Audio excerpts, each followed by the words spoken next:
Et ce soir, nous recevons Daniel Conductier. Bonsoir, merci Bonsoir. d'être avec nous ce soir. Vous êtes policier à la CFDT, les policiers lyonnais qui sont mobilisés, comme beaucoup d'autres corps de métier en ce moment.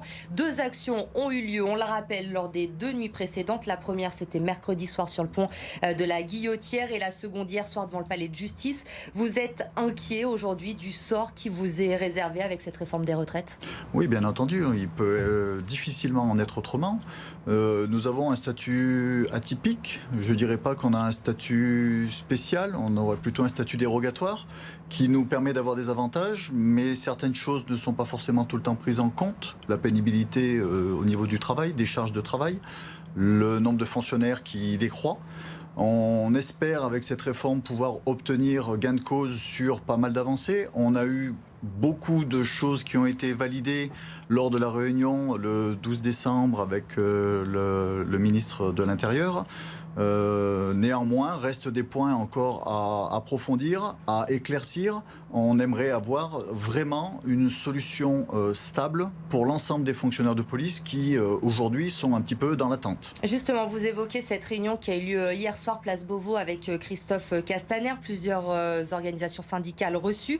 Alors à l'issue de cette réunion, Alliance UNSA et la CGP ont décidé de suspendre le mouvement, considérant avoir obtenu des garanties de la part du ministre de l'Intérieur. Ce n'est pas le cas de la CFDT.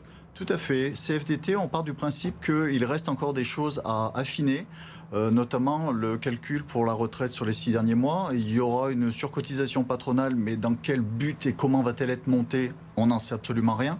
On a tout un tas d'éléments qui nous posent problème. Bonification du 1/5 qui sera reversé sous une autre forme, mais sous quelle modalité ? On n'a pas les informations non plus. En fait, on a eu des garanties du gouvernement sur une conservation de nos acquis, mais pas les modalités. Voilà. Un courrier, justement, doit être envoyé demain, normalement. C'est à quoi s'est engagé Christophe Castaner. Oui. En fonction de ce courrier, est-ce que vous allez arrêter, suspendre également ce mouvement ? Quoi qu'il arrive, on vous retrouvera notamment mardi prochain lors de cet appel à cette nouvelle manifestation. Oui, tout à fait. On n'a pas l'intention de laisser tomber la pression.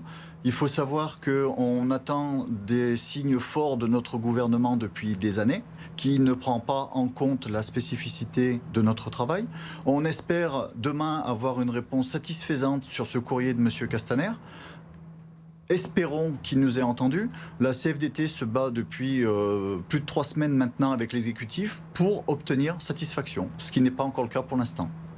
Vous demandiez notamment une parité entre les gendarmes qui, on le rappelle, ont un statut militaire et les policiers. Hier, lors des discussions, Christophe Castaner semble aller dans le sens où tous les policiers seraient concernés par ce régime aménagé, que ce soit les policiers sur le terrain ou les policiers qui restent en bureau. C'est un pas vers vous. Que fait le gouvernement ? Oui, tout à fait. C'est important. C'est lourd de conséquences pour nous. Restent néanmoins certains avantages acquis par les gendarmes de par leur statut militaire que nous, statut civil, n'avons pas. On attend toujours que ce soit débloqué. Qu'est-ce qu'il en est des heures de nuit notamment et de la pénibilité du travail ? Je sais que ce sont des revendications qui comptent énormément pour vous. Elles ont été évoquées hier lors de cette rencontre avec Christophe Castaner. Vous avez pu avancer sur ce sujet ? Elles ont été évoquées, elles ont été entendues. On n'a pas eu d'avancée pour l'instant significative.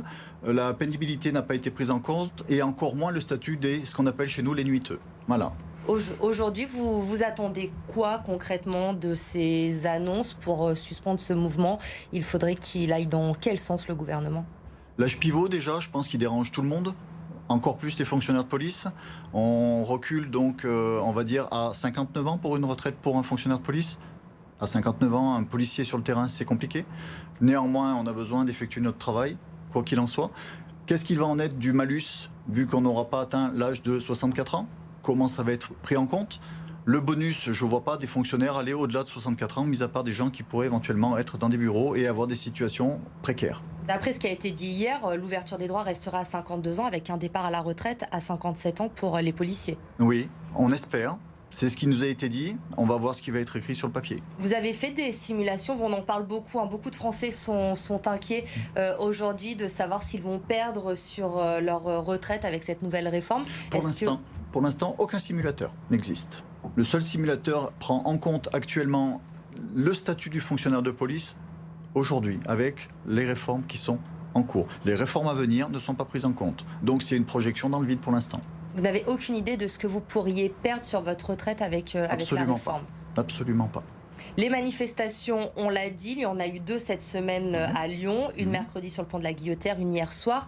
Celle de hier soir devant le palais de justice, vous n'en avez pas pris part, vous soutenez tous ces mouvements quand même? Oui, bien entendu, on ne peut pas faire autrement. C'est compliqué, le seul moyen de se faire entendre, c'est de faire du bruit. Donc on a les moyens de faire du bruit.